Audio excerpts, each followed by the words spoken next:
Podcast is intended for mature audiences. The views and opinions expressed are those of the panelists and do not reflect in any way those of the podcast partners, sponsors, or affiliates. Enjoy.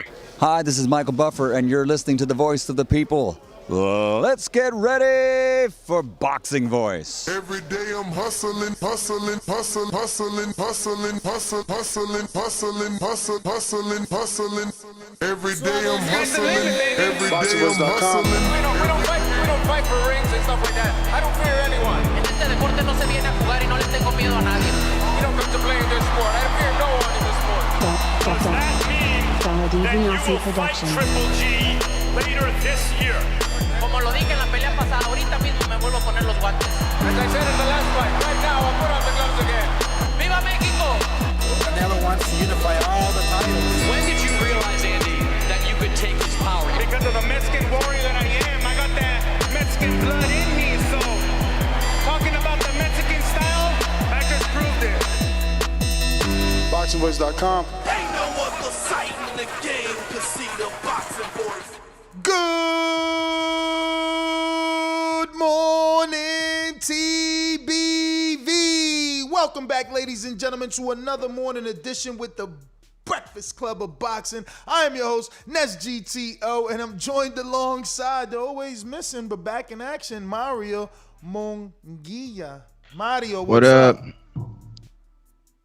What's up? What's up, brother? How chilling, are you? chilling. Buenos dias. Buenos dias. Thank you. Little sad this morning. Why morning. Is that? So a couple weeks ago, I was gone. I went to a writing conference that I was supposed to go to in April, but rescheduled because of COVID. And so essentially what it wasn't what it was supposed to be, but they just helped everybody with their projects, writing group that I worked with for a long time. And I made my pitch to a couple of literary agents, and they decided to pass on my script that I've been working on for 4 years. And I just got the news this morning in an email. They didn't even call.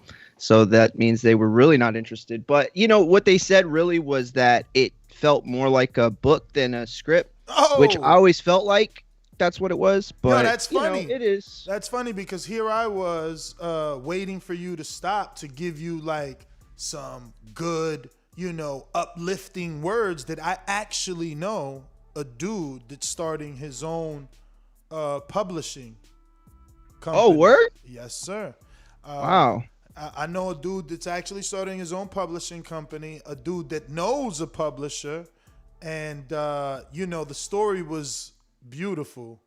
This guy was his Uber driver, and they had a conversation in the route to, and don't get me to asking how this, I don't know if he was an Uber driver or one of those XLs, Yeah. Don't get me.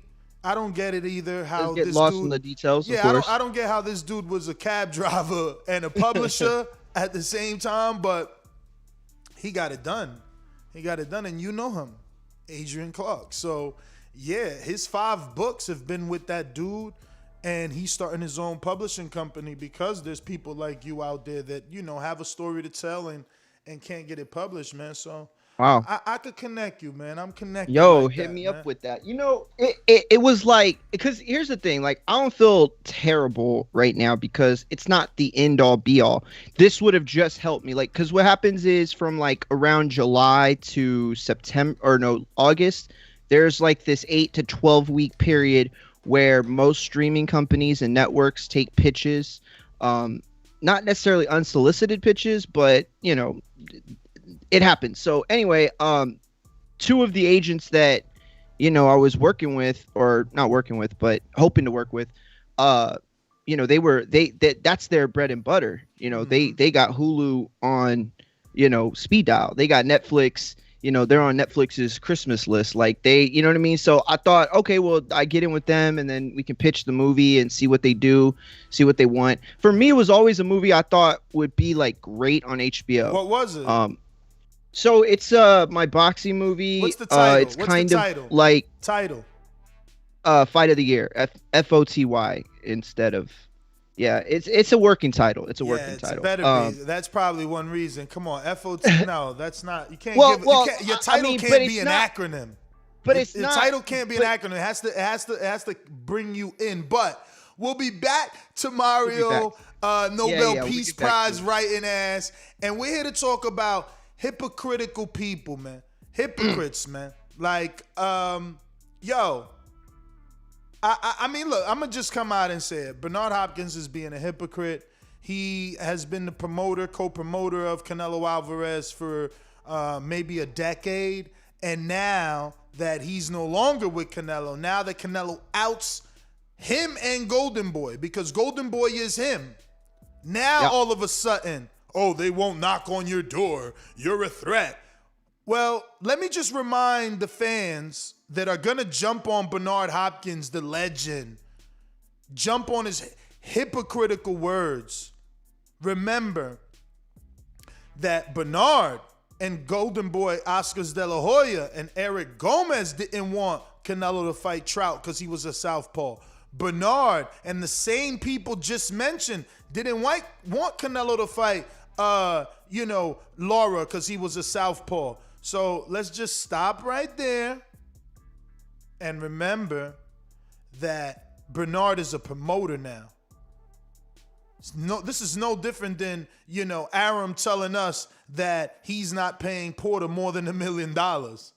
You know what I'm saying? It's very simple to me. It's very similar, yeah. A rival promoter kicking someone's back in. But the minute you was working with him, he was the man. Now he cut you off. He can't feed you no more. He's no longer 90% of Golden Boy's revenue. These are all reasons why these words should be coming back. If I was making 90% of my revenue off Mario Munguia and he's no longer with me, why the fuck am I going to be saying anything nice about him? He just took all my riches. So, anybody that's jumping on these words like, oh, look, B-Hop finally exposed Canelo. You're a dummy. You're a dummy. Honestly. Would he have exposed Canelo if Canelo would have still been with Golden Boy? Giving him that 90% revenue yearly? Annually? Come on, man. Like, you guys are so gullible. Oh, B-Hop exposed Canelo. Yo, okay, weirdos. Listen, I agree with you 100%. I do. But I will say this.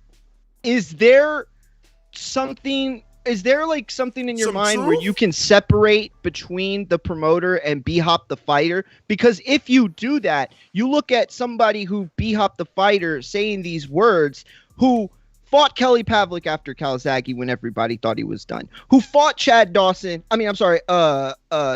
Cloud, after losing to Chad Dawson, right? Who fought Serge Kovalev when he was a monster and Hopkins was at the top of the light heavyweight game and could have just taken very easy roads. You know what I'm saying? So it's like, here's a guy in Hopkins who at the age he was during this time was still doing phenomenal things and pushing the envelope. Wasn't necessarily worried about pay-per-view numbers, obviously, because of what he did with Roy Jones.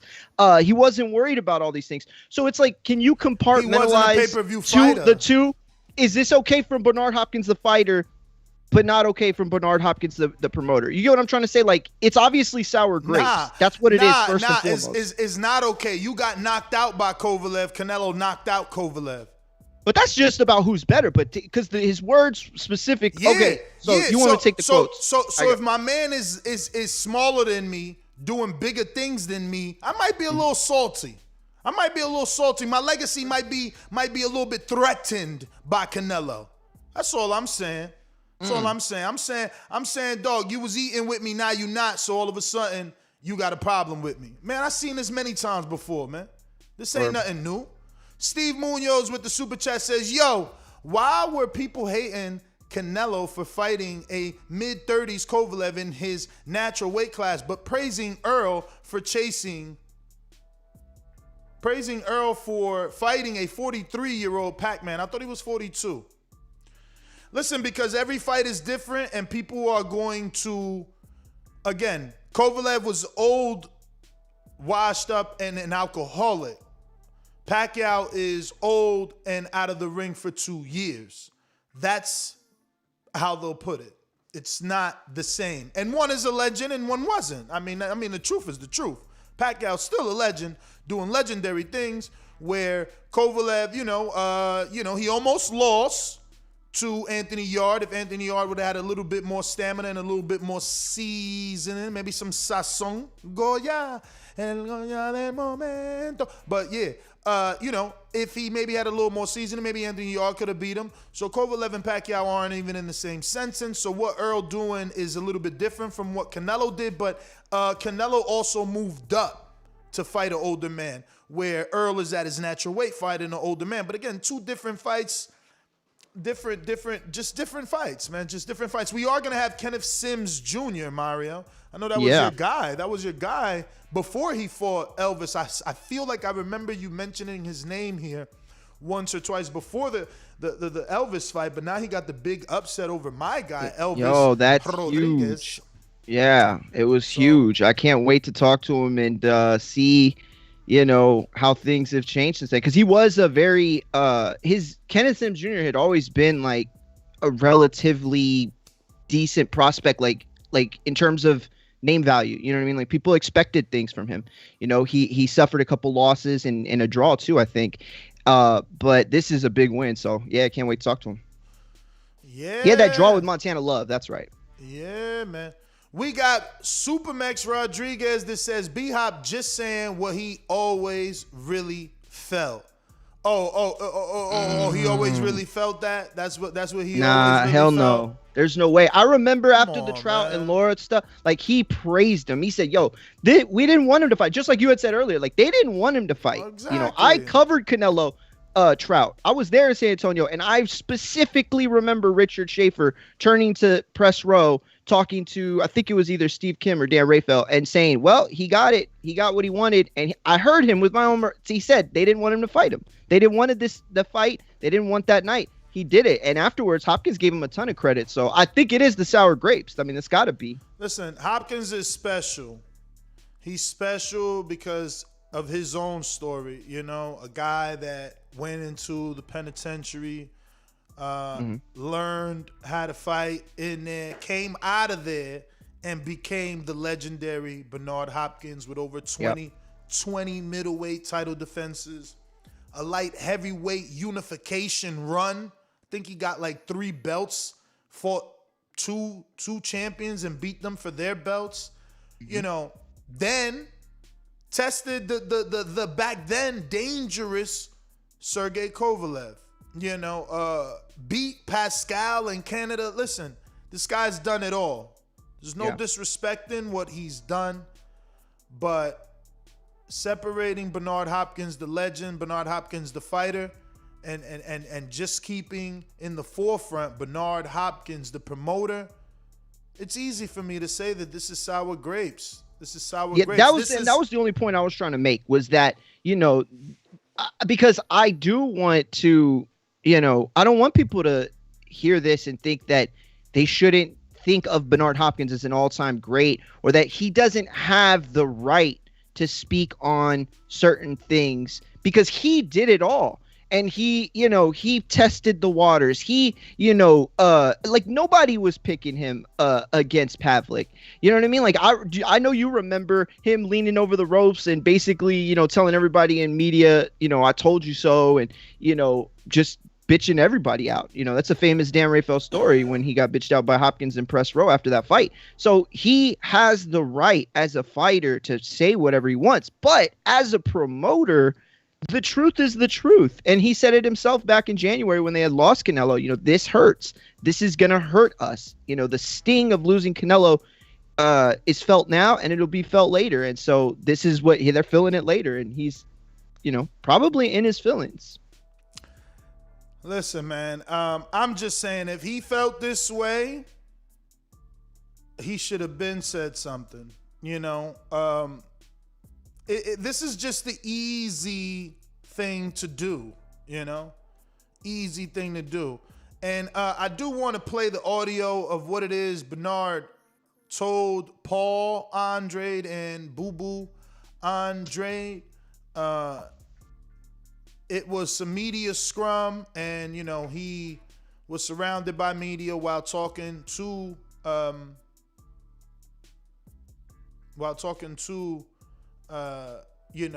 Demetrius Andrade. So this is the must be a serial stalker.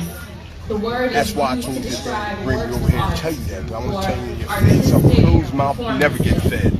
You can be humble. You can be like, I'm just going to wait till you knock on my door. They knock. You're too dangerous. You're a threat. Why would I do that? Why would they do that? Guys like Hagler's, guys like me, we be pulling from when we want to do it, but they're not cut from their cloth. You got to be a little bit of what you are now, and a lot about what they was back then. That means not only heart, but guts to fight anybody in your division. You don't care who it is, as long as they got something to offer, like you do. Always remember, you open your mouth up because you got to feed people. And first you got to feed yourself. Battle towards victory in each round. Not gonna knock on your door. After every I'm telling you. So I don't know if you can make it out. It's so loud, so much background. Yeah, that's tough. But he's basically saying they're not gonna knock on your door. A closed mouth doesn't get fed. Basically everything you've been saying. Honestly, you're a threat. He said. What the fuck was the big? They're not cut from the same cloth as you, like me and Hatton, which is weird. No, I thought he said Hagler. He said Hagler. Yeah, I'm sorry. I was gonna say, yeah, that makes more sense. And I'm not saying Hatton, isn't a badass. It's just that's a weird name to reference at that point. Nah, he's funny, man. He's funny. This was funny to me. Savant, you sound silly. How B-Hop got Canelo looking horrible when Canelo destroyed the dude that retired B-Hop? You sound silly, man.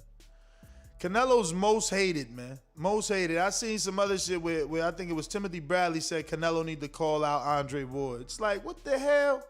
Dude's out here tripping, man. My man, he gonna do anything and it's always gonna be wrong. Yeah, don't forget that he fought Joe Smith at the last part. It wasn't Kovalev. His last fight was Joe Smith.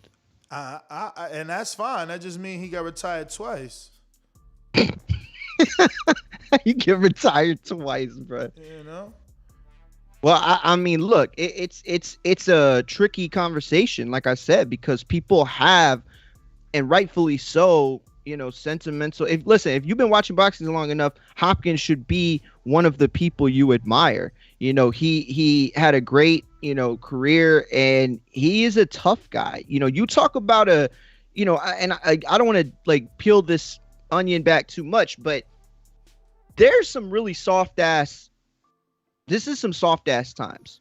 Like, men are not built the same as they once were, right? The alpha male, like people talk about toxic masculinity, like being a man today is shunned. You know what I'm saying? Like, people point the finger and make you to look like an asshole. And it's starting to have a domino effect in every genre of entertainment. Music, movies. Movies is the first thing to go.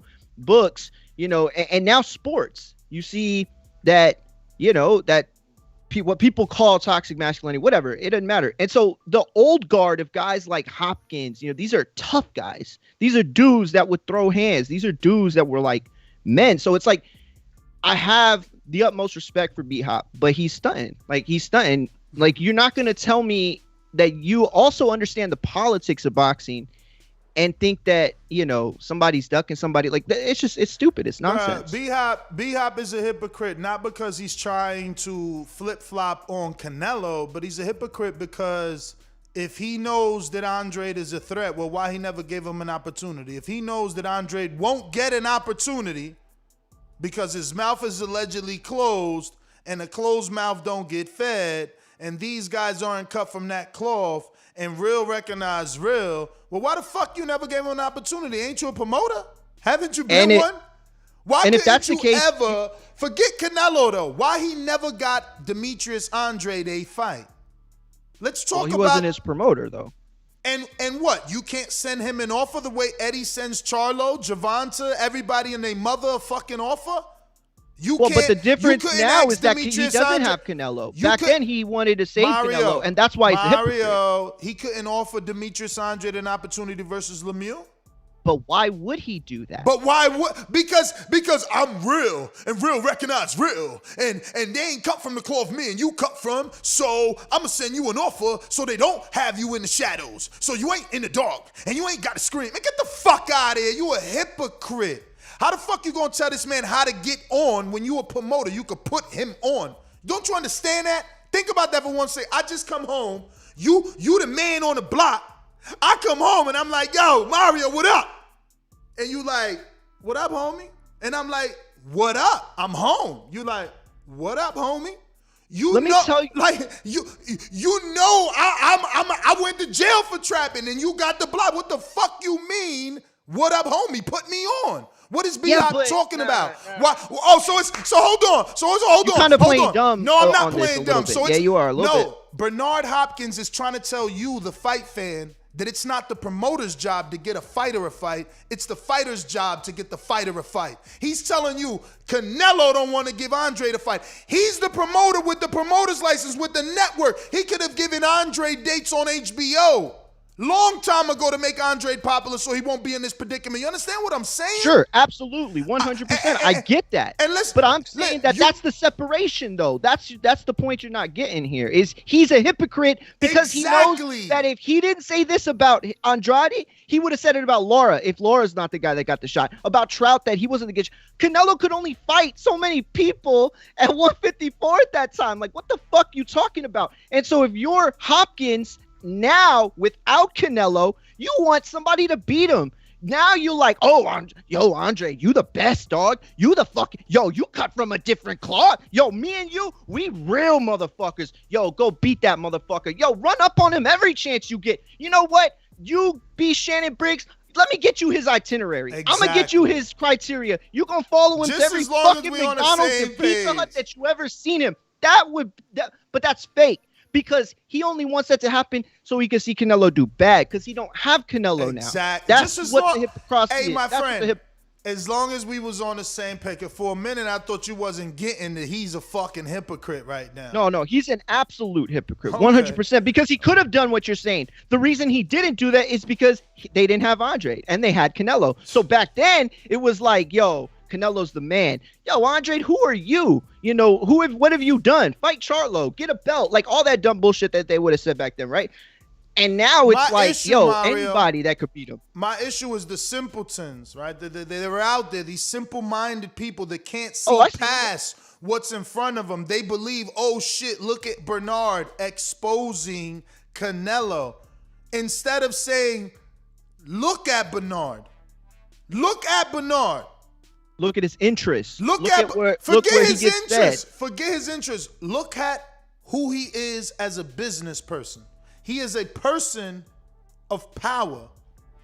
He could sign anybody. He put Franchon Cruz on.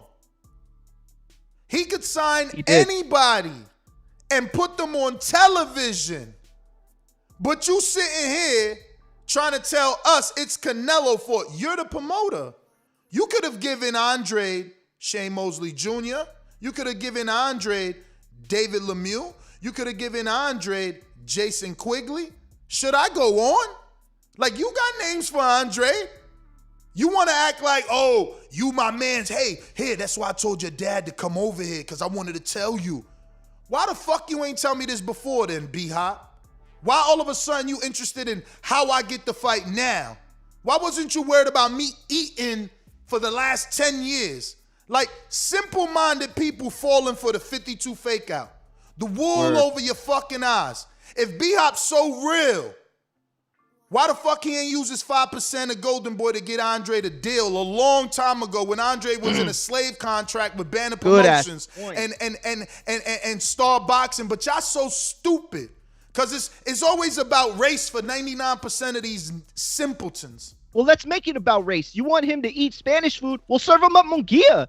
Why don't you give him Munguia then? Another like, name. Why don't you do that? Another You have name. control of that fight. Do that. No, but you, ain't you gonna want do that Andre 'cause to he get eating the with you. fight. You want Andre to get the fight. Give him all the names I just mentioned. You still with Dazn? Keep your deal with Dazn. Give him Quigley. Then give him the legendary Mosley Jr.'s name. And then give him whoever you just said. You know, Munguia. You won't do it. You're a hypocrite. Nope. You're a fucking hypocrite. Come on, man. Truth hurts. Yeah, it hurts. It hurts that they lost the Golden Goose. Yeah, it hurts. What's wrong with ya? Like, don't y'all see this? They don't even know where they gonna do a date at. People wondering, are they going to Triller? Come on. Let's go. Let's stop this dumbness. I mean, like, yo, it's if he just exposed funny. anything, I think he exposed the shallowness of their own stable. You know, to have this somewhat desperate conversation with the fighter that you don't even represent. I mean, it's totally see-through.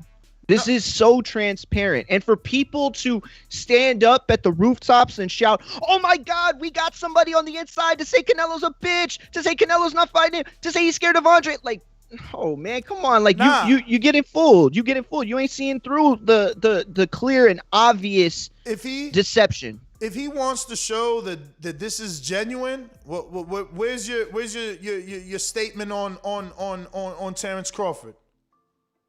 Where's your statement on Terrence Crawford telling him he's a threat and he's got to speak up? You know, let's just go around everywhere, not just against the people who no longer are represented by you.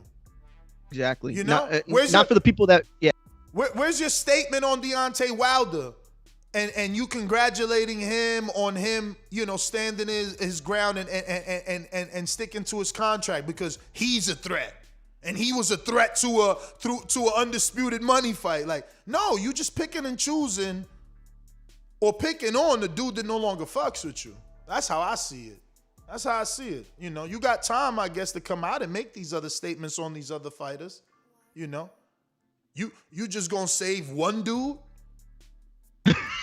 There's not one at a time. Yeah, there's not multiple people in Andre's predicament. I mean, isn't Regis in Andre's predicament? Isn't Gary Russell in Andre's predicament? Like, where's your statement on Gary Russell?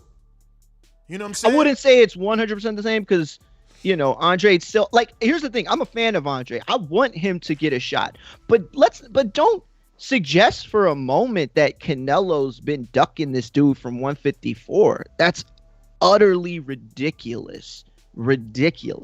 It's stupid. And I feel terrible that Andrade hasn't gotten a shot. And in all honesty, Andrade is on a very, very short list of guys that I actually think could beat Canelo. I'm not saying would beat Canelo, and I'm not saying I would pick them. I'm just saying that he represents a very small, finite number of people that are probably be counted on one hand that you would have people pick against Canelo. That's all really I'm trying to say. You know, Charlo's on that list and Andrade's on that list. You know, okay, then let me ask you for 1 second. One person that could beat Canelo, like, what has he done? What fight like has he showed this? Like, come on, man, you look at Crawford fight and you see the skill. Yeah. I see the awkwardness. I see the frustration that he could have on a guy like Canelo who doesn't like being frustrated. Here, awkwardness. I'm just saying it's a good fight. I would like to see it. You see awkwardness. I see off balance. I see wild. Canelo had him dreads looking like Medusa. At this level, though, Ness, if that's the case, if you're not awkward and you're more just unpolished, he would have been exposed by now. I don't care how. Who's gonna expose you?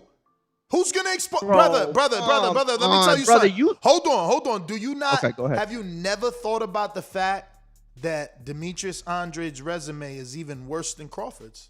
100%. Oh wow. 100%. So but no. Think about what you're about to say. Okay. If we still haven't found someone to test Crawford and his resume is worse than Crawford's, what the fuck are we talking about? How could we see the skill? He been in there with who exactly? So I would say that you could go back and ask a dude like Elvis Rodriguez. If you're unpolished at this level, it doesn't. You don't need an A+ fighter or an A fighter to be exposed. If you are unpolished at this level, you could get exposed by a B- guy. That's the point of this. Is that Andrade hasn't beaten anybody that makes him a Hall of Famer. He hasn't beaten anybody that makes him a household name, that makes him worthy of a A-side pay-per-view. But he has remained undefeated at the highest level in boxing. He hasn't beaten the best, fighters in boxing, but he has remained undefeated. And that's something that you can hang your hat on. Because look, again, your guy Elvis, and I'm not trying to pick on Elvis. I'm just saying this is a guy who got exposed. And he didn't get exposed by the best in the division. No offense to Sims. He's still an up-and-comer to a certain degree.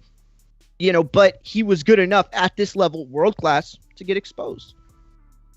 To do the exposing, I should say. Yeah, man. We got Kenneth Sims. I sent him the link, so he should be joining us. If you want to ask him a question, I actually put it out both on YouTube members and on Patreon. So if you want to ask him a question, head on over to YouTube or Patreon. And looks like Francisco said add him to the call, but ain't he on this call, man? Francis the Praying Mantis. I don't know if you had sent it out, but it wasn't a join. That's why I hit it. So he might be in the same position. I had took him out the call because he was in studio. Because he was with you live in studio, right? Yeah, but we adding them. Yo, I love that little street sign boxing thing you got back there. Oh yeah, the Boulevard, Boxing Boulevard. Yo, we're gonna go out to some callers while we wait for Kenneth Sims Jr. with his big upset win. He probably just having difficulties. Skype be tripping, but he sent me the number. I mean, I don't know. It seems pretty a little easy B-hop. for me. Skype's whack. Yo, you remember when it came on? Just shit. No. Why y'all using this? Oh shit. Why y'all using? Ain't nobody use Skype. Like B-hop, man. Just use Skype, man. Corny ass Zoom. Yo, I'm not gonna lie, and I'm gonna apologize to you because I swear to God, I woke up 4 a.m. and got my workout in. Side note. And I was looking at the news. I said, let me see what Ness is gonna pick today. There was a little part of me that was worried that you were gonna throw in the Triller audio stuff. Oh, we got the man in the house. The biggest win. Kenneth Sims Jr. of Chicago, Illinois. How you doing, champ? I'm good. Kenneth, man, if you can just pick a spot so we can look at you. Yeah, I got you. Hold on one second. It turns light on. Ladies and gentlemen, we're joined by Kenneth Sims Jr. Big upset Saturday night.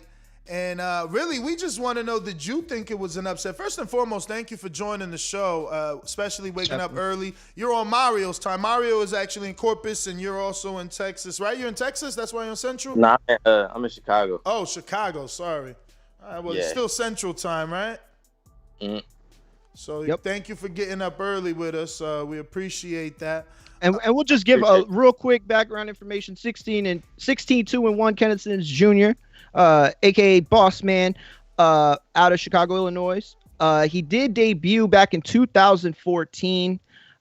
So it's weird, Kenneth, because when I started covering the sport, it was a couple years, and then you came and debuted, and I always, your name was it had clout to it, right? Mm-hmm. Like, people expected great stuff from you. And so it's weird now because it's like you have the experience, you know what I mean? Like, but it's just the fact that I've been covering you for so long, since the very beginning when you started. So it's a little weird to think of it like that. It makes me feel old, so that's really what it is. So Kenneth, man, I gotta ask, when the fight was offered with Elvis Rodriguez, what was your initial reaction?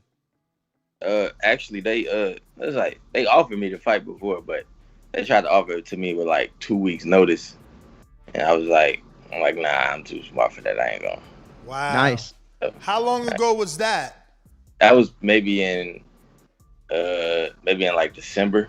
Wow. So did you already start thinking about him in December? Did you automatically feel in December you could beat him?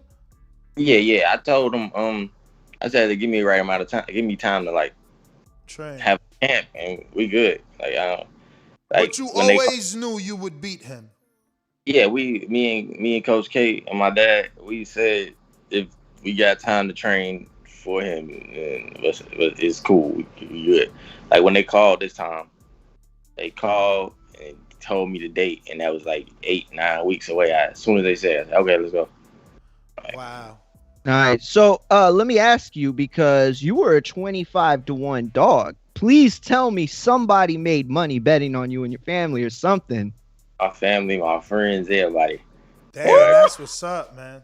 That's great, man. One of that's my great. callers, he went to the Nationals in Shreveport. His name is Bruce. I don't remember the last name, but he's from Chicago. He put 75 on you, made 750. He told us too, but the thing is, I'm Dominican, so I was riding. I'm riding with Rodriguez and shit, and he made 750 off you. That's some bread. So my homeboys put one of my guys from the gym, one of the guys that be around the gym, he bet 2,000. He made 20. Oh my God! Wow, he made 20. They said somebody. So at the Mirage, right? Wow. My family went and put in a bet. They said somebody bet 20K on me. Wow. Yo. Lord. That's insane. That's that they came up. They came up. Wow. Damn. That's crazy. Yo. That's awesome. The only one that ever did something like that, remember, was Jason Litzau. He took a who did he beat? He beat Celestino Caballero and took a mortgage. Yeah. He took a second mortgage out on his house, put that 75,000 on himself, and beat Jason Litzau. And beat Celestino Caballero. That shit was insane. That's beautiful. So what was it? Go ahead. I'm sorry. What was it about? Because, man, I thought he was going to be a champ, man. That's what I was going to ask. You just derailed my Dominican dreams of another champion. Like, what was it about him that you knew you could beat him? It was just, I just was confident in myself, for real. Like, it's like the situation I'm in now with the training and the group I'm around, with the nutrition, everything. I feel like I could be anybody I get in there with now. So like, and then I've been watching him since that first time they called in December. Like, I've been watching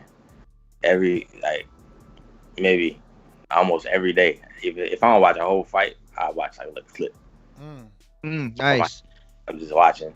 I'm seeing stuff, and then like even the fights he won, I just saw when people use the jab, they gave him problems. Like the last fight, the guy used the jab. The first 2 rounds, he did good. And then it was another fight. I'm trying to think, what fight was it?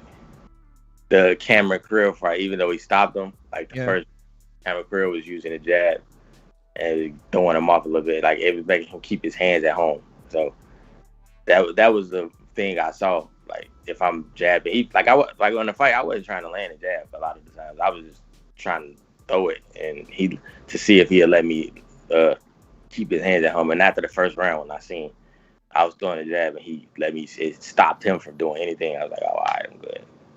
So the one thing that I do have to bring up, the one negative from the fight, was one of the judges, I think it was Chris Miglior, I can't remember how to say his name, scored it a draw. Yeah. That was terrible. It was fight like 7 times already. So what? I mean, I know it's a dumb question to just say. I mean, what'd you think? Obviously, it was bullshit. But was there any part of you that going into the fight that was like, yo, I gotta win by 8 rounds because this dude, he's the big prospect, and the judges, tend to favor those guys. That's why I did what I did in the 7th round when I was boxing, and then I switched it. That's why I did that. I was like, I feel like I'm winning, but I need to I need to put separate yourself. So like I'm in control. Like I'm doing what I want to do. You accomplished that for sure. So Kenneth, what is your promotional situation? We gotta talk about that. We supposed to talk about that Friday, so. With Top Rank. I ain't under contract with no promoter right now, so wow. We had stuff in place talking to Top Rank about it before this fight. So and can you confirm? Are you with K Kimura or I'm probably messing up his name? I mess up everybody's name. So you with Coach K, right? Yeah. Does that mean you're with James Prince? Nah. I was with James Prince like in the beginning of my career. I'm with I remember that. Yeah, I'm with RBE. It's they just started. I'm really the first person they working with. It's Kevin. Y'all might know Kevin Smalls. Emmanuel Savoy, and then my uncle Ed. He always been doing everything for me. So he's been with you from the start when you turned pro, right? Yeah, I remember. He handled everything for me since I was like 12 years old. So.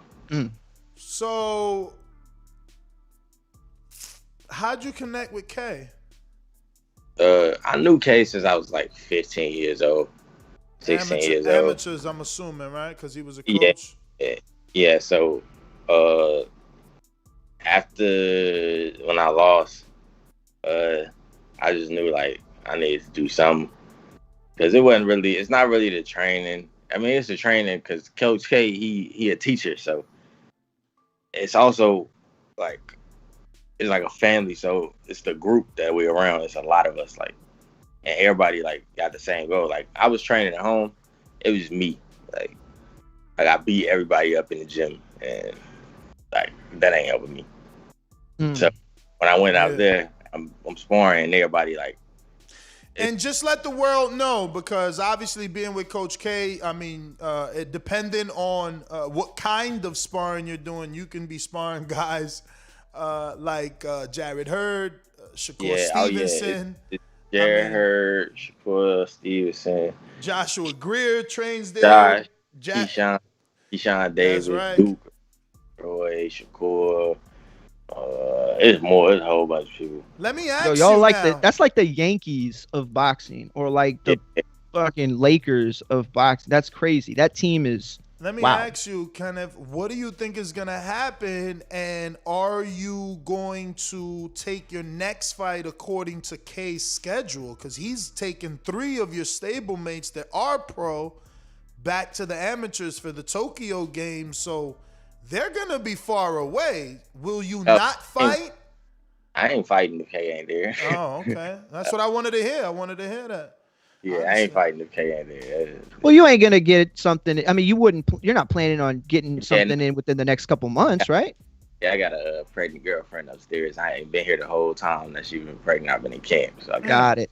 I gotta be so that the timing kind of works out then, in a sense. Like he's gonna be busy, and you got family priorities. So now, how long is like how many months off are you looking to take because of the pregnancy, and obviously like when do you see yourself back in camp?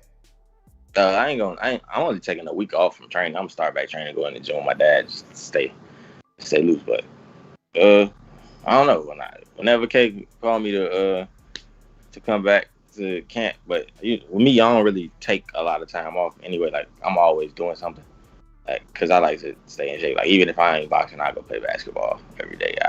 I stay in, make sure I'm in some type of shape no matter what. Nice. Yeah, man. Francis, what's up, man? Francis is from Canada, but he's right now. His comp froze up.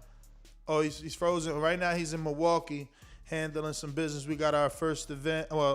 First event in Watertown, Wisconsin, June 12th. But Kenneth, man, such a great win, man. And it's good to hear that you're in that camp, man. Can you talk a little bit about that? Because when Andy was looking for training, I mean Andy Ruiz Jr., the former unified first Mexican heavyweight champion, I was always recommending Canelo. The fact that he went there, I feel like an oracle, but I felt like being around all those world champions, potential world champions, you know, Ryan with his fan base, Canelo being so popular, it was only going to elevate Andy.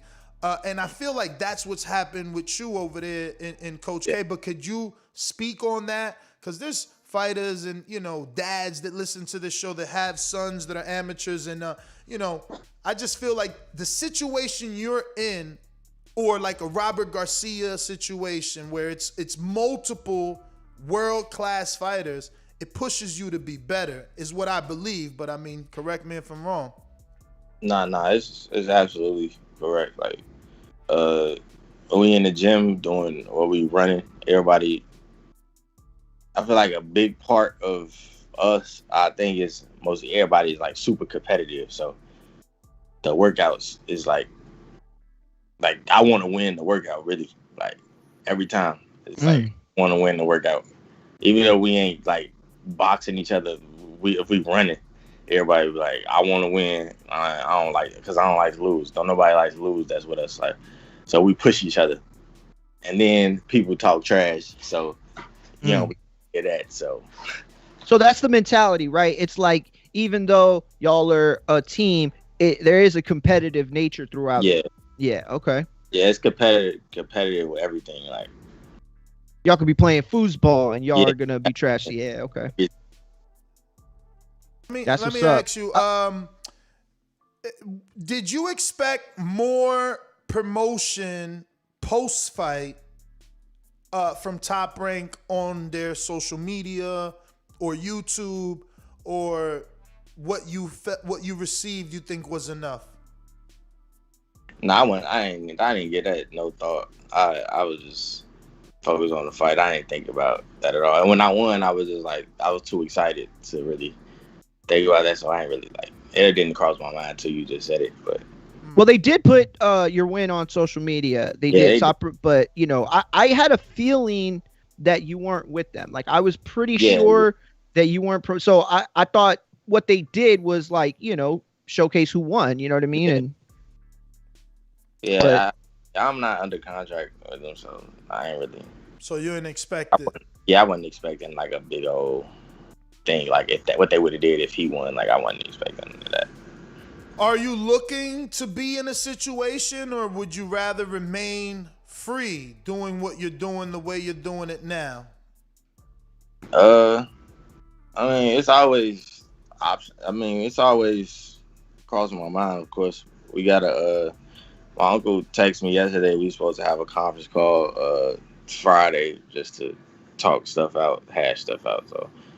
Because you're at 140, and obviously Top Rank has all the belts. All the belts. But do you think, like, let's be real, man. I mean, you know Terrence, right? I feel like I seen you post a picture that you sparred Terrence too, right? Yeah, that's like my big brother. But all right then. So, are you really gonna sign with the dude that can't get Terrence a fight? Yeah, I don't know what I'm gonna do yet. We gotta talk. Gotta talk about that. Yeah, man. I mean, listen, the difference there is obviously this: when you sit down and you talk to your peoples, just remember that the difference between you and Terrence is the belts are with this alleged promoter that you may sign with. I just, you know, at the end of the day, you're still a slick black fighter, man. Are they gonna give him to you? And despite the fact that all the belts are on that side, I mean, on the PBC side, you got a 140-pounder who might not be having a shot at the belt, but he's getting a shot at Tank, which is kind of a belt in itself. You know what I mean? So there are opportunities on both sides.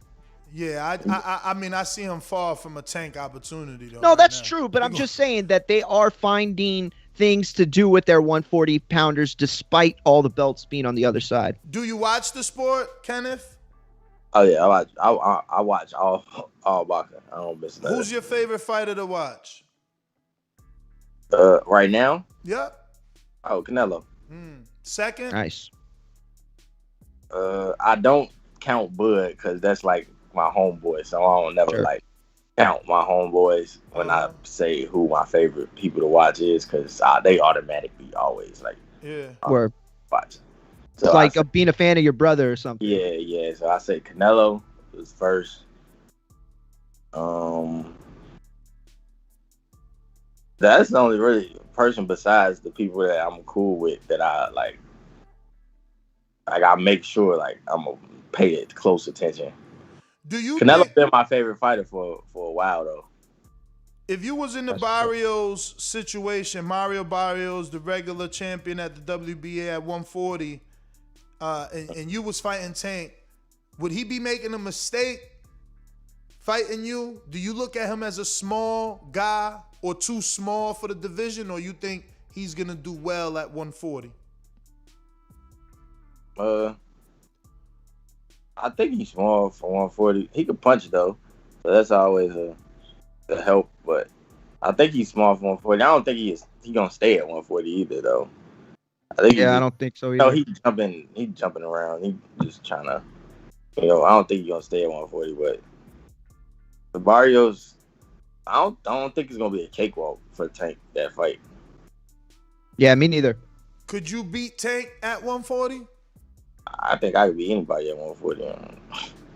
What did you think of Josh Taylor, the undisputed champion, versus Ramirez? I gotta watch it. I ain't see it. You haven't seen it? Nah, because my family was pulling me and. Right after I fought, so I ain't get to. Definitely. That was y'all's main event for sure. So I ain't get to. Yo, let me ask you real quick. To go back to the fight real quick, because there was a question I wanted to ask. You did something that I didn't expect, but it worked beautifully, switching to southpaw. You did it a handful of times that were so opportune, and I felt like it really threw Elvis off, especially when he was trying to land power shots off the jab. Was that something that you did specifically targeting like Elvis? Did you think that was going to work, or is that something that's part of your repertoire? Because I don't remember seeing you switch to southpaw that much. That's something I do like all the time. Like all the time? I fought some of my fights like strictly southpaw. Okay.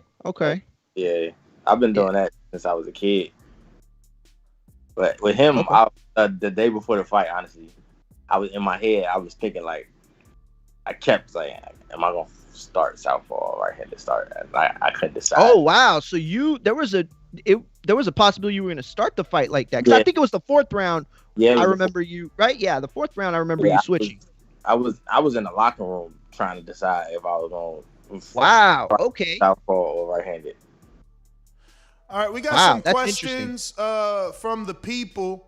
We're going to go out to our YouTube memberships. We got KDDR7989 who says, congrats on the win, Kenneth Sims Jr. Thanks for coming on TBV, the best boxing podcast in the world. After getting a name like that under your belt, what are your goals and what would you like to accomplish in the next 12 months?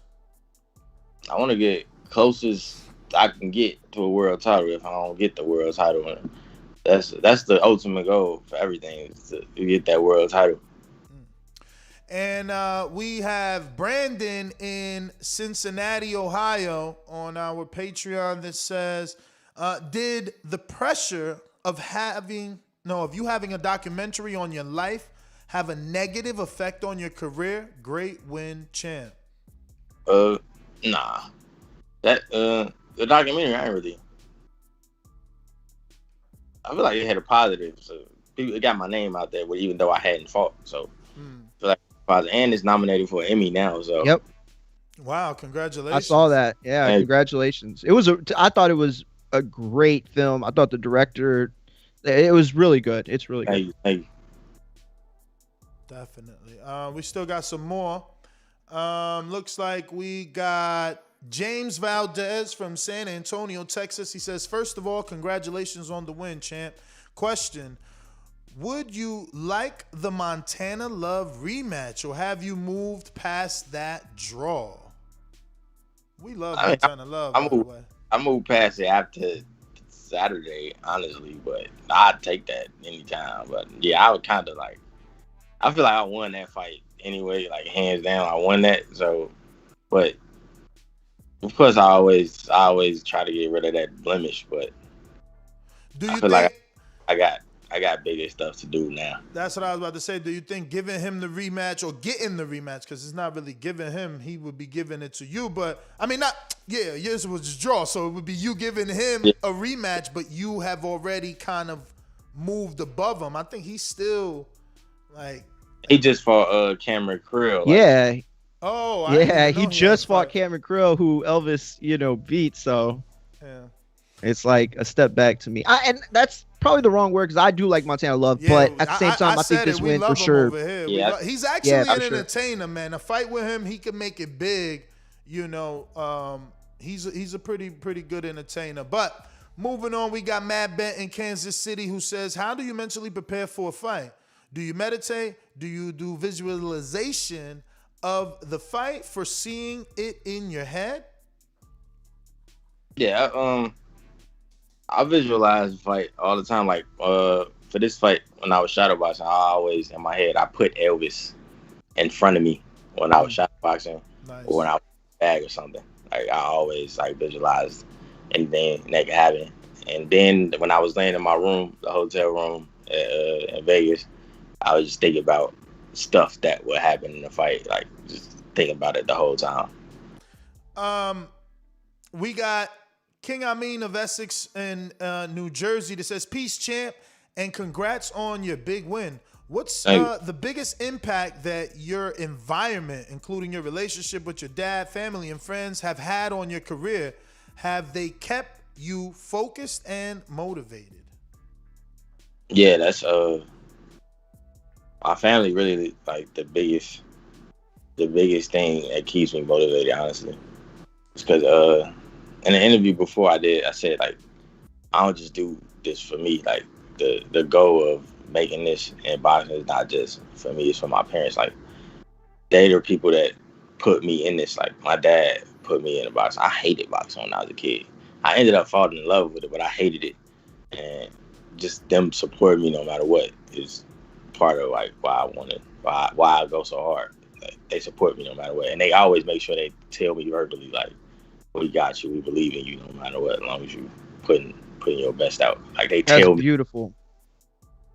That's amazing, man. Congratulations, man. Rue in the 504 New Orleans says, "Did you have a feeling Elvis was overlooking you?" Yeah, I think so.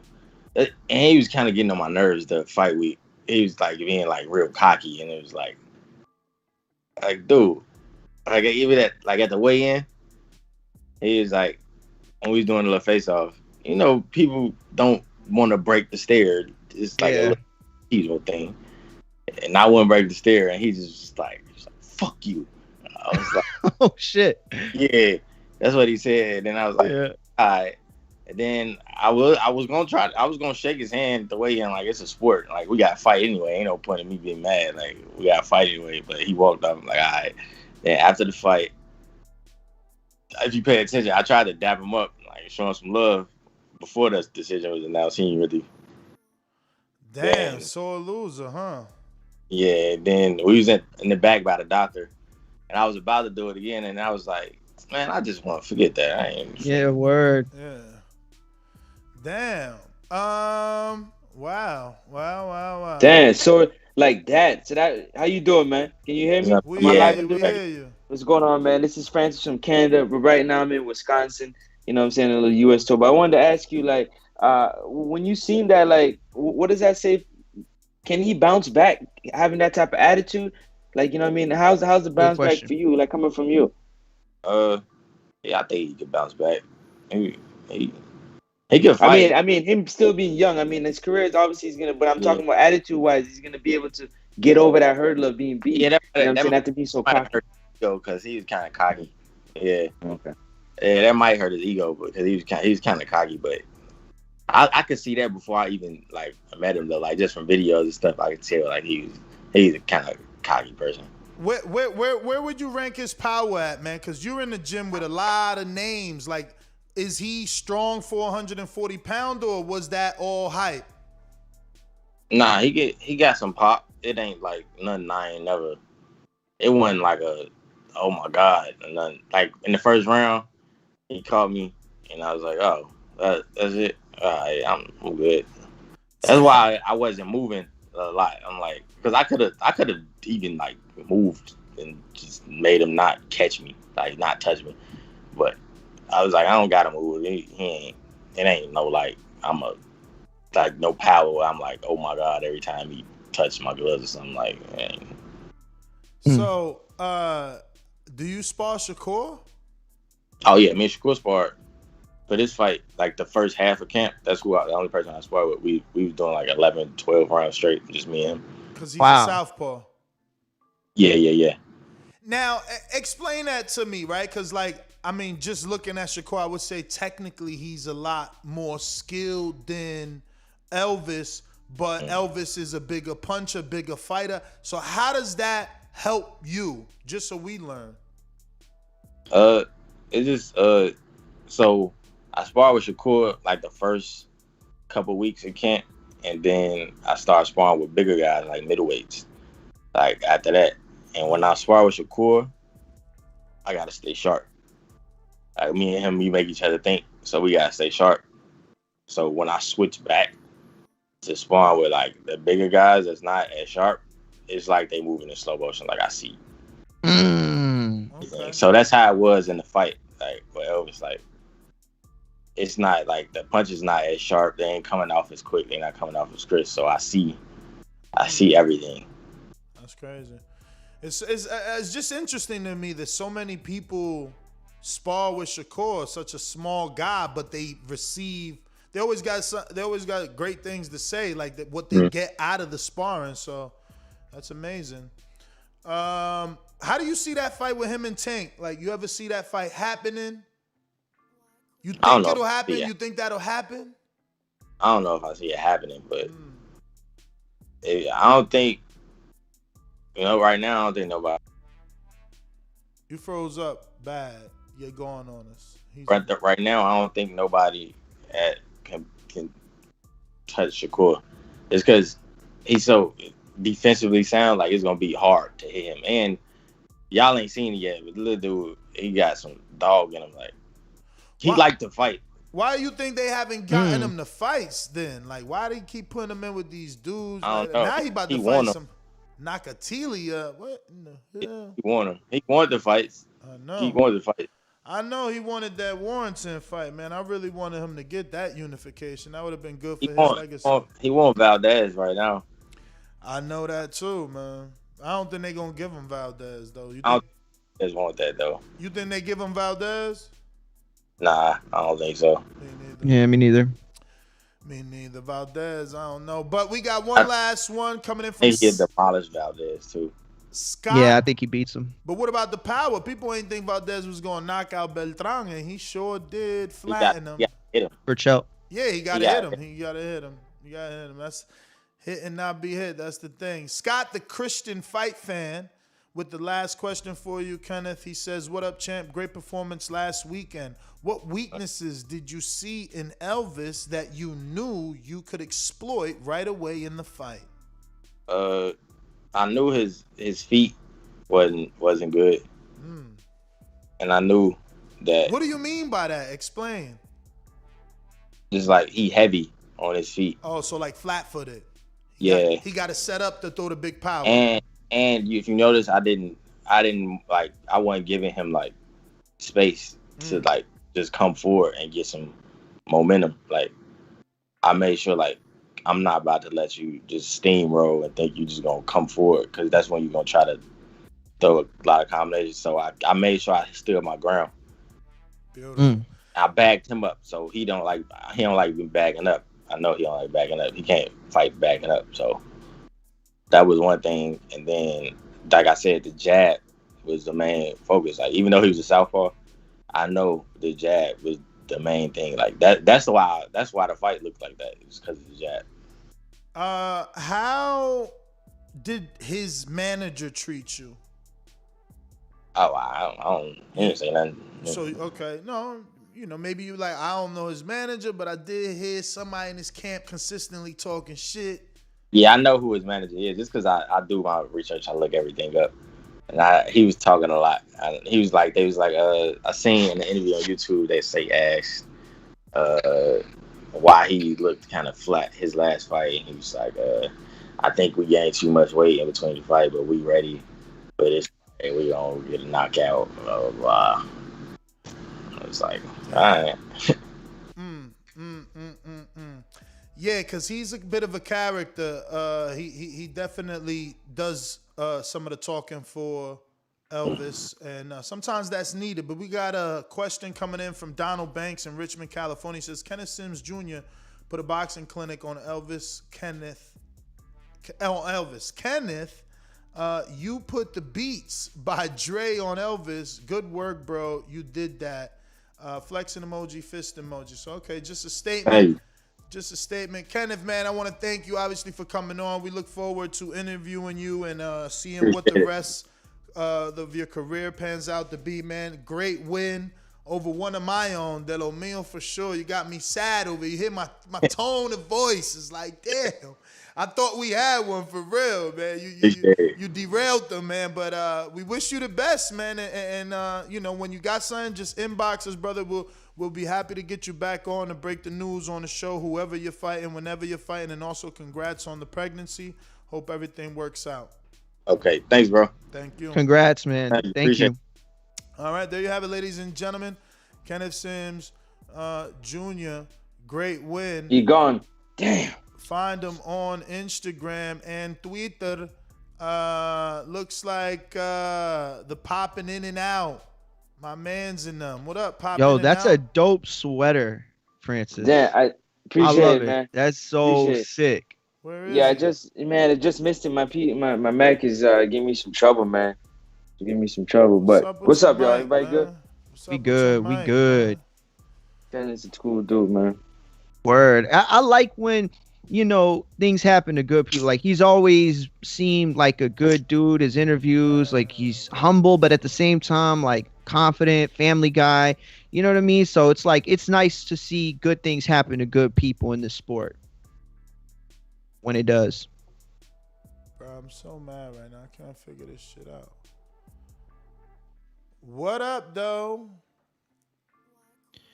Well, what up is Francis getting all the bumps out of the ring for me. What sweater you got on, Francis? What's up with this fake sweater? Let me see it. Why I can't see it? This guy right here. He didn't even know what it was, and he called it fake. What part of the screen is that? This guy right here. Yo, Francis. Yo, did you go to Pinterest? Huh? Pinterest? Nah, not yet. Okay. Yo, Mario, man. Honestly, Mario, I'm excited, man, because a lot of people, they really believe that you're not working, and Good. they believe that you are being a real fluff cake. Cake. I just want you, for your own integrity, to step up and prove to them that you're not scared, man. You're not backing down. And win, lose or draw. The fact that you can show up and let people know that I show up. Yo, stop giving Mario airtime. He's not the main event. Yo, listen, I'm gonna tell you for real. Like, it's for me. I thought to myself, like, okay, I'm gonna go and I could either, you know, work a little bit, you know, and kind of just put like a half-ass, you know, show on, or I could show up and people could see me and say, yo, this dude looked fucking crazy from the last time we seen him in the ring. Like, he like to physically see the work, and that's what I want. You know what I'm saying? Like, honestly, the only reason because I keep recording shit every day. I've recorded every day. The only reason I haven't posted anything is because I really still feel like I'm tightening up my body, even though I know I look really good. And I don't mean it like that. Boxing like, ain't a beauty contest, man. Mario, nobody asked. No, I'm not saying like that. But, Mario, boxing's but not real. a beauty contest. But you better be worried calling about it a beauty skills. contest, but let's be real. When you put in the work, your body shows it, right? Yeah, like I'm not the guy the guy who works hard to get the six pack, Mario. Tell that to Andy. Tell that to Andy. That's a fat shame you, or say you're too jacked. Yo, tell that to Andy. who lost a significant amount of weight, but still looks like a chubby person. You know what I'm saying? But that's the okay. That's a good point, actually. And all I was gonna say, but all I'm saying is that work is work, but it's about skill, man. Forget about how you look. But that's the difference too, Worry though. about Is how like, you look in the ring, not how you look in the mirror. No, you're absolutely right. But but listen, when I fought Keem, in my mind, I thought if I just work out, I'll be great. Like, I'll be good. I know what I've been able to accomplish as an athlete. I could do this. And that wasn't the case at all. You know what I'm saying? Like, it's just different. It's different. It's 100% different. Like, none of that shit helped me. Like, and it's different, man. It's a different camp, but I don't give a fuck. Like, I really don't give a fuck. I'll be the bad guy that night. Don't give a fuck like, about? They don't have, Nobody has to pick me. What I don't give a fuck about is anybody picking me. Like, I got this dude in the ring. I'm gonna have 6 minutes with him. You got you. And you don't need them. I got you. Listen, I picked my song already. Actually, my cousin's mixing it down, but I'm walking out to don't give it. Don't give it away. Oh, okay, my bad. Yeah, then I don't give it away. Yo, I got the Canelo mix coming. Fuck you doing? Somebody text me. Good call, Francis. Somebody text me and was like, "Yo, tell Francis this is my workout." So I'm like, "Man, you better hit Francis up." I ain't even gonna remember who this was today. And look, I damn sure don't remember the name. I think it might have been Isaac though. I'm just gonna tell everybody. I'm just gonna say Texas gonna stand up. I'm gonna do it. Everybody in Texas is gonna. Yeah, he is, Bo. Definitely Bo said Mario convinced that bodybuilding and boxing the same thing. It ain't, man. No. I wasn't convinced that. I was convinced that I could just do that and beat someone like Keem. That's what I thought. I didn't have enough respect for Keem. No, I didn't. I didn't. I mean, I do now. Yeah. I mean, I do now. You have respect. Oh yeah, no, it's. You have respect. Oh yeah. Yo, Francis. Yeah. Punch in the face for 3 rounds will definitely do that. Your Bluetooth doesn't allow you to yell, bro, so you can't be the regular you. When you yell, we get feedback. We got a super chat from MEasyBX. He says, "Salute TBV. Can you get Hopkins on? I doubt after calling him a hypocrite, he's coming on." Francis, do you think B-Hop is being a hypocrite with his little speech to Andrade?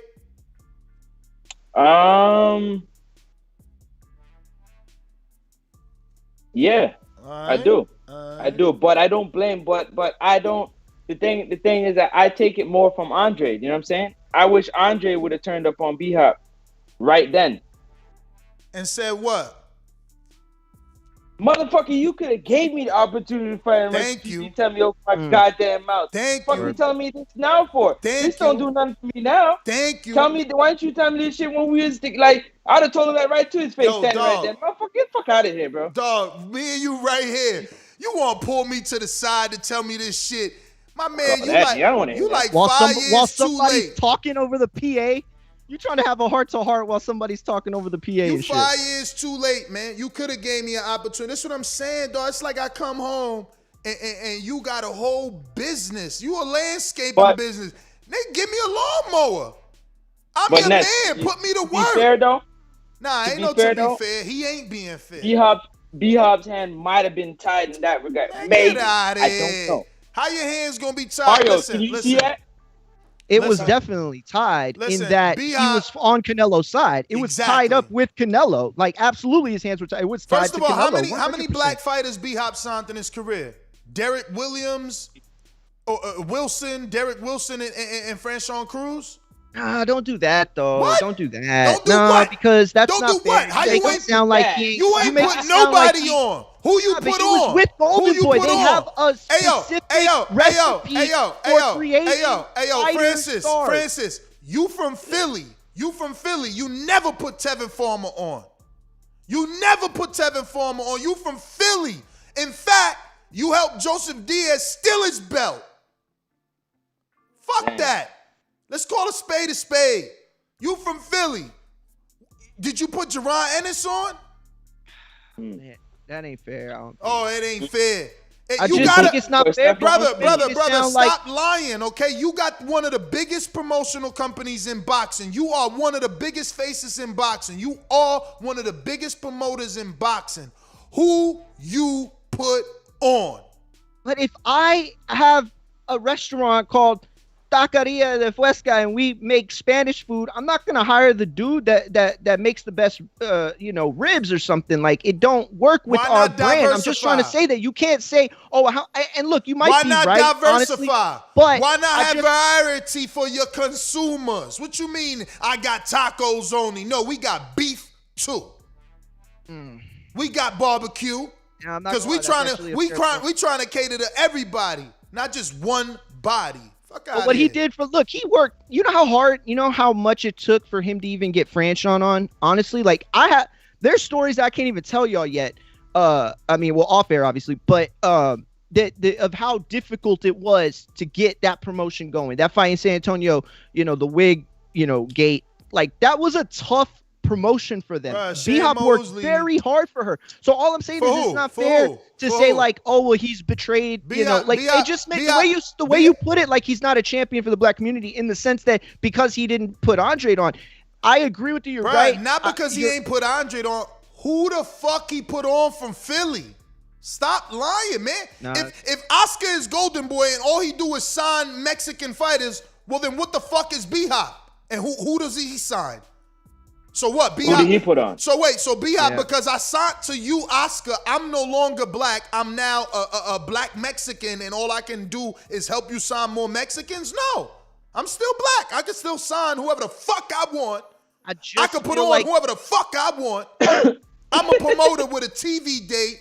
I could go get people from Philly if I want, but I didn't. Let alone fucking Providence. Let's stop the bullshit. You're right. I mean, there's guys out there like, what's his name that fought, what's the Philly kid's name? That beat, Steph. Oh, that's a good one too. Stephen was with, I was talking, the dude was, is it Kroll? No, it's not Kroll. Man, we had him on. Remember we did he was fighting, I can't remember who he was fighting. Oh, he's fighting Santa Maria? Yes. Oh my God, bro. You are reading minds today. Paul Crow, man. Paul Crow. Thank you. Fuck. That was gonna bother me for real all day. Listen to me. Man holding me down. Listen to me. There's a million Philadelphia fighters that can be popular if given an opportunity. That's all I'm saying. He's one of them, I think. How you the legend from Philly and you ain't putting dudes on from Philly, but you out here all in Canelo business? Guess what he doing? He put Frank Sanchez on his undercard. He putting on for his people.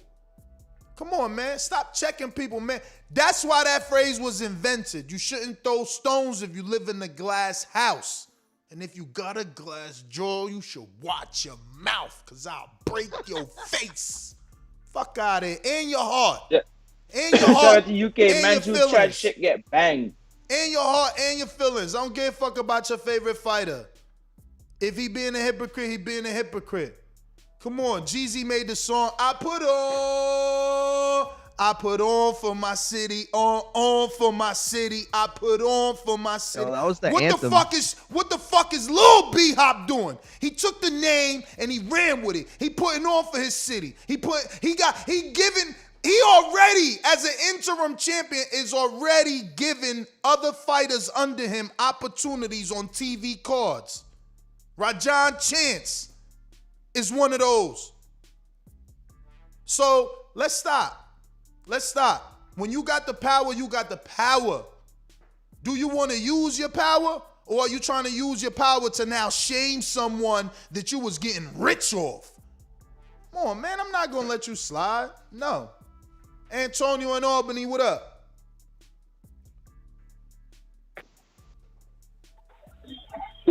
Yo. What's up? Can you hear me? Ray Robinson is another one they ain't giving out. That's right.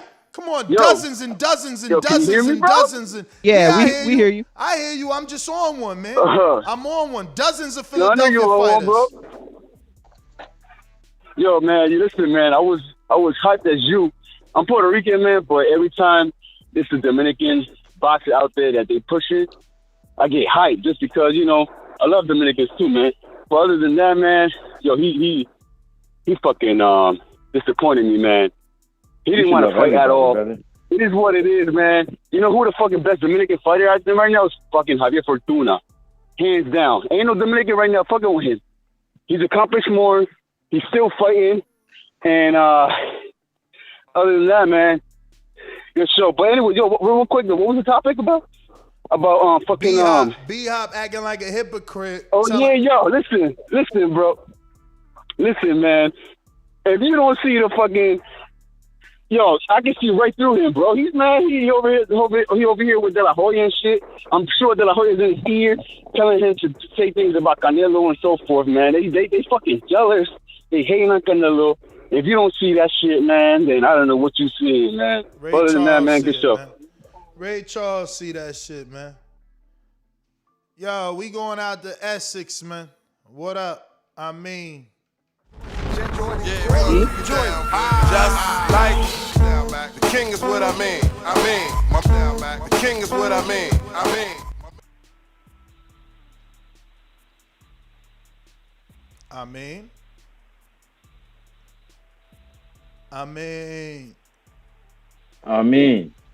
Alright. Working. Mario don't even help with blog talk no more. He like. But yo, you see how the other part of the topic that you have is Jorge Linares saying he believes Devin Haney will run. Word. Yo, we ain't even touch on that, man, because of the guests. Exactly. And now you got to remember, we had the conversation about the knockout, right? Yeah. The decision versus the knockout. So now Linares like, fuck it, I wanted to stand and fight with me, so let me get on you gonna run, you know what I'm saying? So you can stand and bang instead of boxing and showing how good you can actually box. It's funny, you see that? Crazy. What do you think about that? Like, do you agree with him? Do you believe him? Like, what's up? I just think that he thinks that Haney's not a puncher. So he thinks he's gonna have to come looking for Haney. He thinks he can knock out Haney. That's what it sounds like to me. If you telling somebody don't run for me, that's what Mario telling Show Kid, because he swear he got the hand of Thanos and all his biggest left hook and border wars. Shit. Show up. You know what I'm saying? Yo, let me see who we got, man, because this is this is a new caller. Oh yeah, and this new caller, this time difference got me messed up too. I forgot. That what? Time difference? Yeah, man. I was like, shit. What you want? Oh yeah, you on Mountain out there, right? Yeah, Central time. So I'm an hour behind? Yeah, some shit like that. Yeah. Oh, Central. So yeah, you with Mario. You want? Yeah. It's 8 a.m. for you, man. You gotta get up early. You know you don't get up early, man. I already seen that. He was over here 2 weeks. My man was a sleeping baby, man. Sleeping baby, yo, we going out to the 806. This is definitely Texas, man. What's up, brother? Who's this? Hey, man, it's Austin. Austin? Damn, Austin, how many numbers you got? Yeah. So it's the same number, bro. What? 806-300. All right, we got you. I got you now. All right, bet, man. But, nah, bro, first of all, B-Hop, that's a bitch move, bro. Like, if we been cool at one point, just on a personal level, and then I catch you talking shit behind my back, like, we got to run that fade, you know what I'm saying? Like, yeah, like, that's a bitch move. So that's what I got to say about B-Hop. But second, my question for Mario. So, hey, bro, I'm sorry for calling you a jelly bean. Shit, I didn't know you was from Texas. You got to represent, bro. Shit, but if you really think you can beat this dude, Mario, and you want to be the main event and you're going to get that 500 back, why don't y'all just both put up your 500 when it takes the other 500? Yeah, he actually stepped away. Yeah, that's my comment. Good show. All right, but we going to let him know. We going to let him know what you think he should do in terms of that bet right there. Damn, winner take all. That's dangerous. That's a lot more pressure right there, but it also puts a purse on your fight, making your fight all that much more worth it, right? Like, little bit of worth it there. We going out to Anthony in Charlotte, North Carolina. Can you hear me? Yes. Ness, I think you being hypocritical. Oh. Because let me tell you, Bernard, he might have felt that way when he was with Oscar them, but you can't say that because you're a minority share owner. He's not Golden Boy. He's a minority share owner. So it's not so he don't got a seat at the table now. Now he ain't got a seat at the table.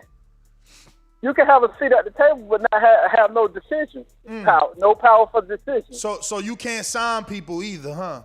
Forget giving Andrade the fight. Can you sign Andrade? Can you try to sign him? That's I wouldn't think you could with only 5% of a company. You making decisions to sign people. Listen, it is notoriously known that he got Derek Wilson a deal and Franchon Cruz a deal. So why you ain't been giving out more deals? But he had to go through somebody to get that deal, though. Maybe they didn't want to get Andrade because he would be a threat to Canelo. Go through more. Go through whatever hoops you got to go through, but bring some talent to the table from where you from. Give some opportunities to the inner city that you belong to before you start talking about somebody else. Before you start talking about somebody else not giving opportunities. You're trying to muddy up the water now, Ness. It wasn't about signing the Philly fighters. It was about him fighting Canelo. But why Canelo ain't it? them not going to fight him. But why ain't it? I'm holding everybody to the same standard. If Canelo's supposed to fight the best, well, then you the promoter, you supposed to be the best promoter and try to sign the best. Why you not giving out opportunities? If you out here telling other young black fighters you a threat, ain't nobody knocking on the door, well, why the fuck you ain't knocking on their door? Give them an opportunity. If you don't have the power to give them the opportunity, allegedly, you can't give it to them. Allegedly. And you're alleged that too, right? Allegedly, you a legend in this sport, you ain't got the power. You a legend in this sport, but you can sign Derek Wilson, Franchon Cruz, but no one else? No one else? Oh, that's right.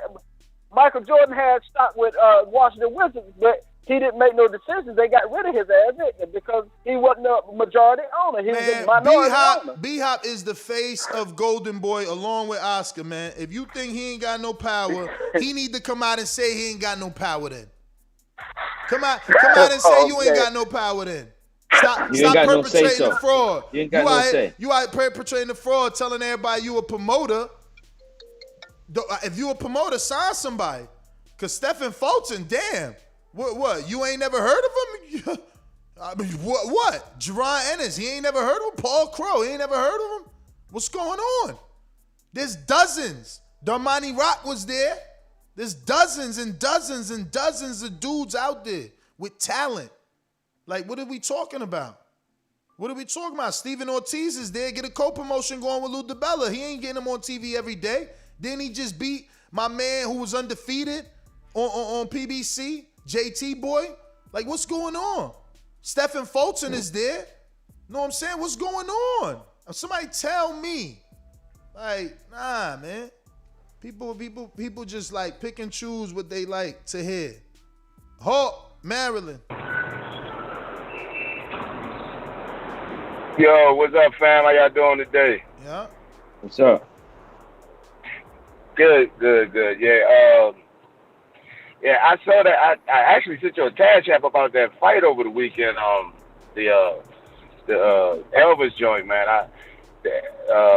In that fight, man, I thought he really got outboxed completely. Good Lord, he got really outboxed. But that B-Hop thing, man. I ain't seen B-Hop really do nothing. But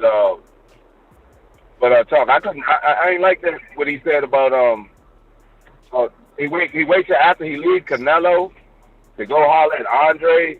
All that just I don't know, boy. That hatred gets real.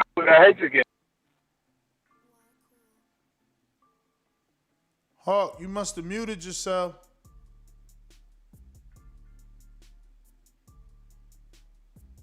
All right. Hawk. Maybe he at work. Gone. Maybe he at work. Who we got on the line? Mario. Ducking, always ducking the show. Mario. And this is Ron in DC. What up? Ron. Oh, you already know I was gonna call today, bruh. You know I had to call about this topic. You say you on one, you be having me on one listening to you protecting Canelo. This should be absolutely crazy, man. Like, it be crazy. Like, you be on your Skip Bayless shit. Like, I think you know what's up, but because this your show, You like to antagonize a little bit. That should be crazy. I have no clue what you're talking about. I'm just saying, you know, I don't see. You talking about a whole lot of stuff that don't got nothing to do with about if the guy should be saying what he's saying. Is it true? That ain't hypocritical. Just like he was in the business of protecting Canelo. He on his side, he ain't gonna really talk about the threat or say who the real threat is. Now he not in business with him, and that's a hot topic. Boo Boo just went to the conference and everybody was talking about it. He just calling a spade a spade. We all know he ducked him at 154. He ducked him at 160. Now he trying to duck him now. Them just facts. I mean, very vague facts. Very vague. It ain't that. How is it vague? That ain't vague. That's the truth. Vague and cloudy. No, I'm saying didn't he duck that? Didn't he go get that belt after Boo Boo was stripped for inactivity from a Liam Smith that ain't nobody never heard of in their life until Canelo fought him? Absolutely. Like absolutely. He fought for that. But why? But he ain't want the. He didn't want the belt when. But he called. But Boo Boo was calling them all types of bitches and all types of shit when he had the belt and telling them to come get it. Canelo ain't won it. Now Canelo said he wanted to unify or do what he doing, saying what he want to do now at 160. It seemed funny how the last belt he didn't want when Boo Boo had it. Canelo chose to fight Liam because he knew Andre hadn't fought nobody, so he fought Liam, who did beat. Oh my God! Oh my God! So Liam. So hold on. So Liam fought somebody. Let me finish. Liam had beat 2 times, I believe. He beat Liam Williams, who, in retrospect, came back to give Andrade his toughest fight till date. Or am I lying? I mean, did somebody give Andrade a tougher time than Liam Williams? Did somebody? Because I swore I seen Andre get hurt twice in that fight. Hold on. So that little nobody that I ain't never heard of, Kuklay gave Andre like a weird fight. You forgot about that? No, well, I definitely forgot about that because he ain't hurt Andre from what I remember compared to the way Liam hurt him twice in one fight. You think he was hurt or Andre was just like gassing a little bit? You think he hurt him? I thought he hurt him. Man, okay. Guess what? What I do know is Canelo don't want that smoke. He don't want that smoke. Bro, what? Yeah, that's what I know. You do know. You know a lot about boxing. You know exactly, and that's what I don't get about y'all. Like how we all know about the sport, but we pick and choose these dudes that don't fight anybody and be like, nah, them dudes is the dudes, even though they never fought nobody. No, I'm talking about Canelo, the top of the food chain, and kind of been one of the top of the food chains for a while. So one of the other top of the food chains dudes wanting to fight him, ain't nothing wrong with that. Bro, how you the top? How you the top of the food chain and we don't even know if you gonna beat Chris Eubank? You ain't a motherfucking favorite. No, no, Ness, you got me wrong. I'm talking about Canelo top of the food chain. And I'm saying for Boo Boo to want to fight him thinking he's top of the food chain. You said you got one of the top of the food chain, wanting to fight another one's on the top of the food chain. So you saying Andrade is one of the top. Right? You don't think so? How he the top if that Eubank fight 50-50? Cause that ain't really, that's a 50-50 fight in who eyes? Oh, you got Andre the favorite? Come on. All right, come on. Ron, you got like 8 minutes.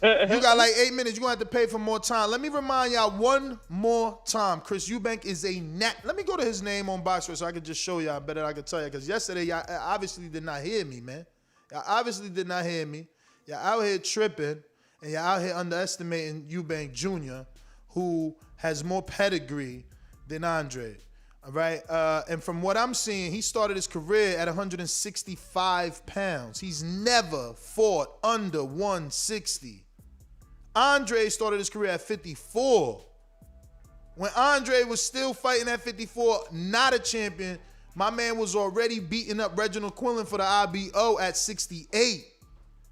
He was already beating on Arthur Abraham at 68, who's a known puncher.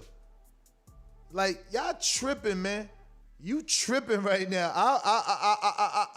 Please, in the chat, I'm not taking no more calls for 1 minute, man. I'm going to actually put a 60-second timer right now. I want a minute of who you picking, Andrade or Chris Eubank. Is it 50-50? Who you picking, man? Who you picking, man? I want it right now. I'm putting my clock right now. Timer. Here we. Matter of fact, don't this shit got a timer? I could do a timer on screen. Time it. I think I could do a timer on screen, B. Let's see. No, that's not it. Is it this? No, that ain't it. So it means it is this. Then you go here. And then we need a timer. Where the timer at, man? Damn, I did something wrong then, right? Let me see. Oh, there you go. All right, cancel that. Bam, timer. How long? No, not 10. No. How we change that? Oh, right there. Boom. All right, add the timer. Let's go. 57 seconds. So you got a lot more time than I found my timer. Who wins? Boo Boo versus Chris Eubank Jr. Who wins? All right. Who wins? Who wins? Who wins? Who wins? Who wins? I see the earthquake says Andrade. Sound like a hater. Ashura says Eubank Jr. via 8-round KO. That ain't nobody. He ain't picked nobody. Jeff picked Jr. Prime Fighting picks Eubank. He picks Andrade. Yeah. Who else, man?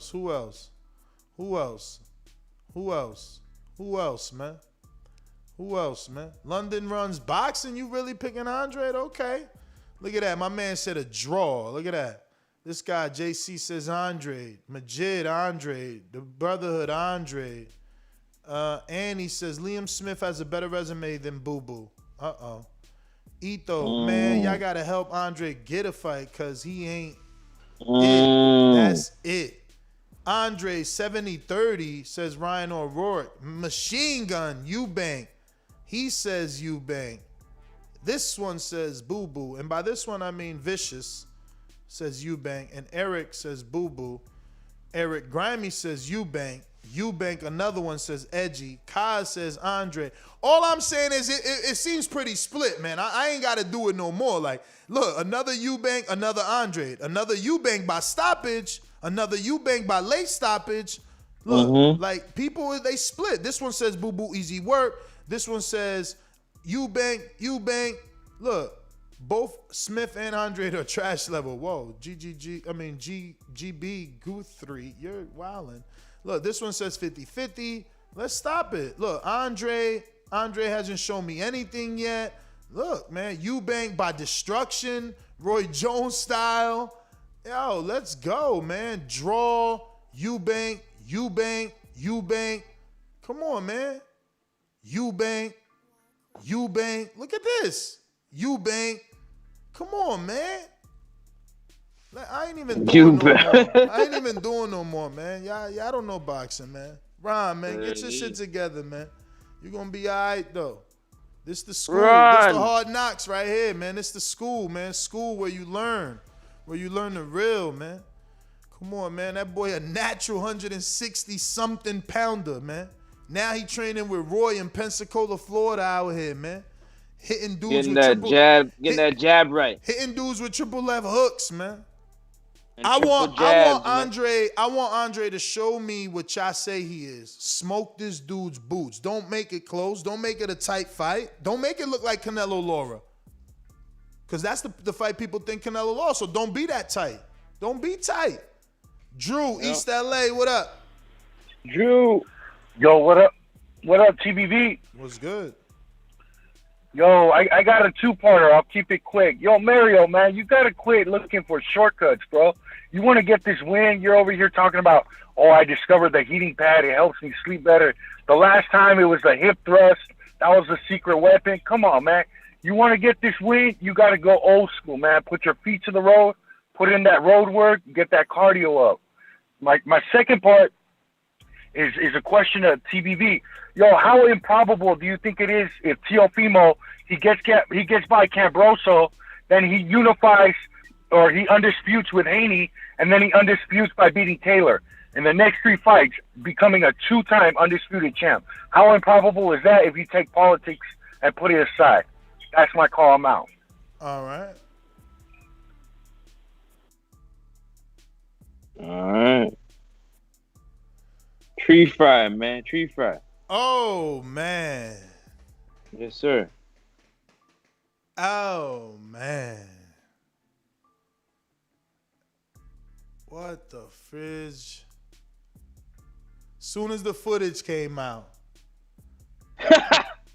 That's crazy, bruv. So I thought I'd let you know about that. Damn, yeah. man. That's not cool, man. You ain't telling me, bro. Now we got to scrambling. Yeah, we got to talk, man. We found out yesterday, man. Who this? Corey in North Carolina, what up? Man, this boy, I swear, it sounds like to me you auditioning for the zone, boy. You want that job bad, don't you? Man, look, the reason why Boo Boo struggled with Liam Williams is because he was on that same stuff that y'all trying to put Devin on yesterday, and you trying to put him on now with Eubanks, talking about how he got to smoke him and all this and that there. And that's what Eddie told Boo Boo that he had to do. He needed to smoke Williams. He needed an impressive performance and all this and that there. And he went out there and he tried to get it done. You know what, though? He knocked Williams down in the first round. And I think that let everybody know right there that Boo Boo got some spark in him. And Canelo was like, nah, I don't want none of that.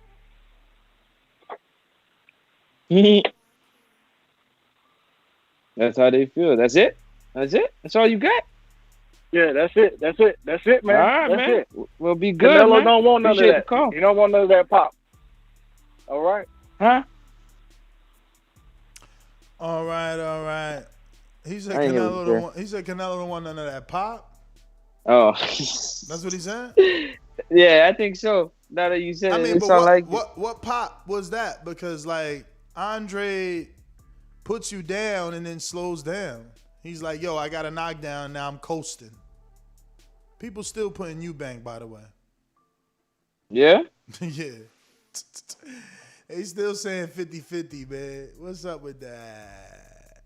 Look, Chris, Eubank Jr., fight 50-50. Eubank, baby.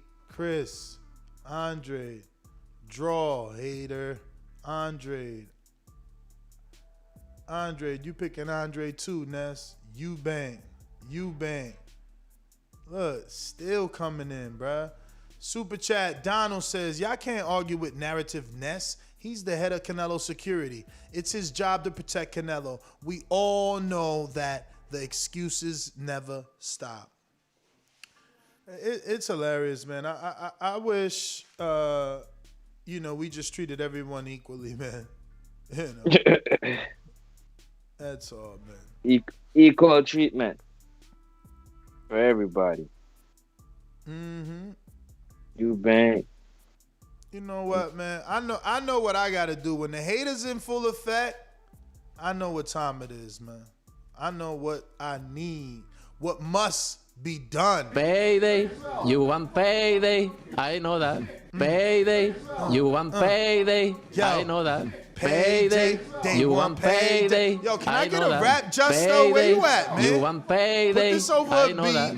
Let this be the hook. You want payday. I know that. Man, write one for Andre, man. You want payday. Let's go, Andre, I know Canelo. that. We need a song with this shit, man. You want payday. Canelo gonna retweet I know this. that. Payday. For real, man. What you think?